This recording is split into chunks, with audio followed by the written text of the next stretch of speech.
Hello and welcome to this video brought to you by TMS Volvo Hinckley. Today we're going to have a run through of some of the features on the newer style Volvo products.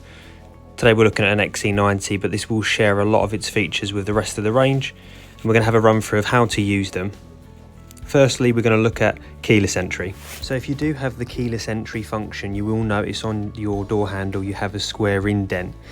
To unlock the car, as long as you have the key on you or in close proximity, you can just put your hand in the handle and that will unlock the car if you go to pull. To lock the car, if you just put your finger on the square indent, that will lock the car. You can normally tell when the car is locked because the mirrors are folded in, and vice versa, that it's unlocked when the mirrors are folded out. To open the boot, on the back of the car, just underneath the Volvo sign, there's a button as per on the video. You just have to push that in and that will open the boot function. The majority of the cars are electric. And then to close the boot, there is also a button on the left hand side there, and that will close the boot. If you press the button on the right hand side, it will close the boot and it will lock the car after. If your car does have the keyless function, you can open the boot by waving your foot underneath the rear bumper. It's just underneath the sensor on the left hand side, just in and out, and then again to shut, do exactly the same, and that will also close the boot. To open the bonnet on the car, you'll need to pull the bonnet latch, which is either located in the driver's or passenger footwell. On this XC90 it's located in the driver's footwell, just by the pedals. In this case, to the right hand side, there's a plastic lever.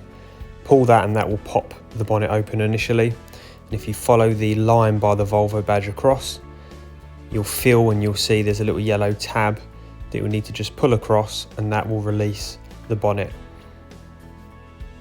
The only thing you'll need to top up regularly is the washer bottle for the windscreen washers, which is located just here with the blue cap.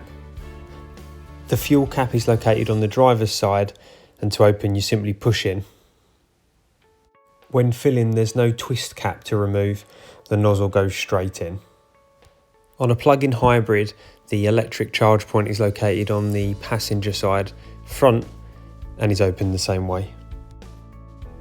If your car has an electronically deployable tow bar, you'll find the button to release this in the boot on the right hand side. If you keep your finger on this button for 2 seconds, this will release the tow bar under the bumper, leaving you just to pull up, then click into place. To put the tow bar back under the bumper, press the button for 2 seconds. This will release the tow bar, leaving it loose, ready for you to push underneath the bumper and lock into place.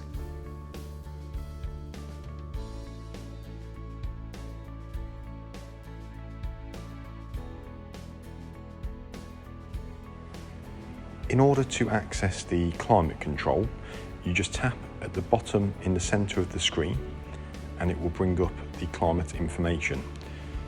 What you then do to adjust the temperature is just tap at the bottom left or right of the screen where it's displaying the current temperature, and then drag or drop the grey block until it reaches your desired temperature for the cockpit.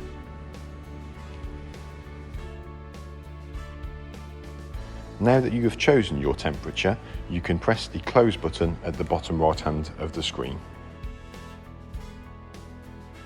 To adjust the speed of the fans, if you tap on the screen and drag to the right, that will increase the speed. If you drag to the left, that will decrease. And if you want to turn the fans off completely, you can do so by just tapping the off. If you wanted to activate the auto climate control, you can also press the button in the center labeled Auto Climate, as shown in the video.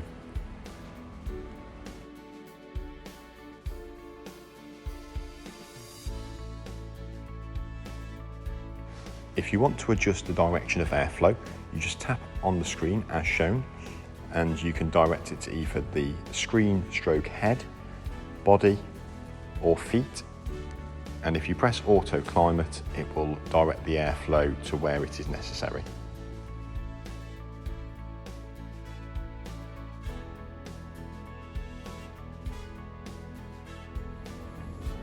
In order to activate the heated seat, you just tap on the screen as shown, and it is a 3-stage, so you can choose how hot you want it to be.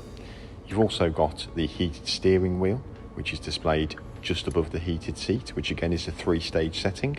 And on this particular model it has the cooled and ventilated seats, which again is a 3-stage, and you can just tap until you find the desired temperature for the seat.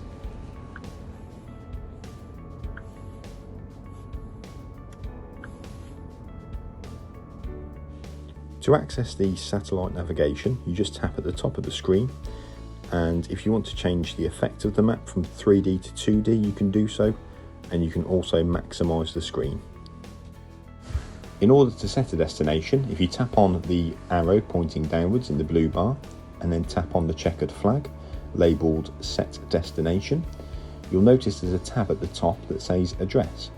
Now, this may be the first time that you're inputting the postcode, so you'll have to put in the country first of all, and choosing the keyboard function, if you put in U for United Kingdom, that will enable you to then set a postcode.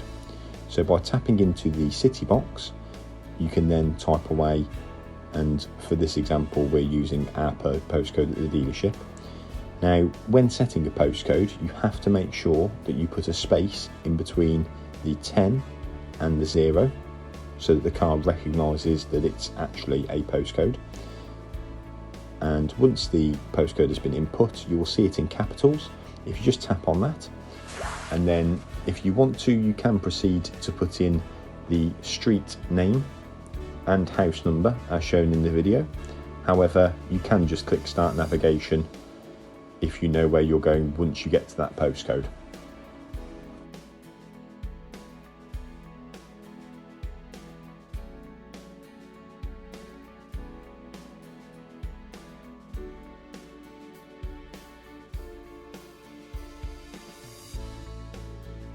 In order to mute the voice guidance, you just tap where it says mute, and if you want to cancel the guidance altogether, you just press the cross labelled cancel underneath, and then just press OK when it prompts you on the screen. For the radio, if you swipe on the screen from left to right, you'll notice the different media options. If you choose DAB for the radio, and to adjust the radio station, all you do is click Library, and then you drag and lift, and it will scroll through all of the different radio stations that are available. You can also set favourites on the radio station by clicking on Library and then pressing the star next to the radio station that you want to choose to be in your list of favourites. Once you've chosen your favourite radio stations, if you go to the home screen and swipe from left to right, you can then press the Radio Favourites button, which will then just take you to your favourite chosen radio stations.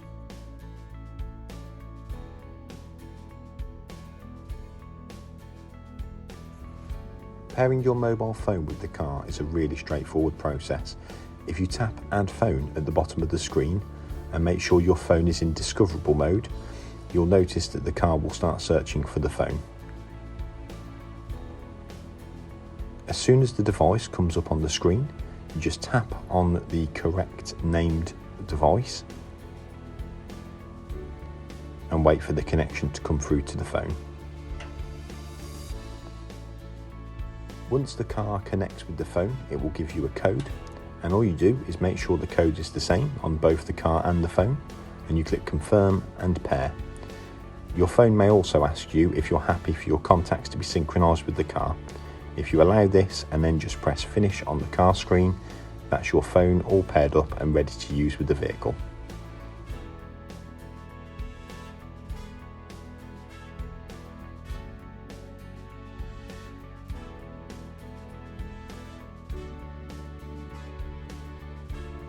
Now that your phone is paired, you'll be able to go into the contact screen, and very much like radio favourites, you can set your own favourite contacts to appear on the home screen. You can also view your most recent phone calls, or alternatively use the keypad to manually input a number. If you want to cycle between the phones that are already paired, or in fact pair another phone to the vehicle, you just tap at the bottom left of the screen where it says pair phone, and this will allow you to do that.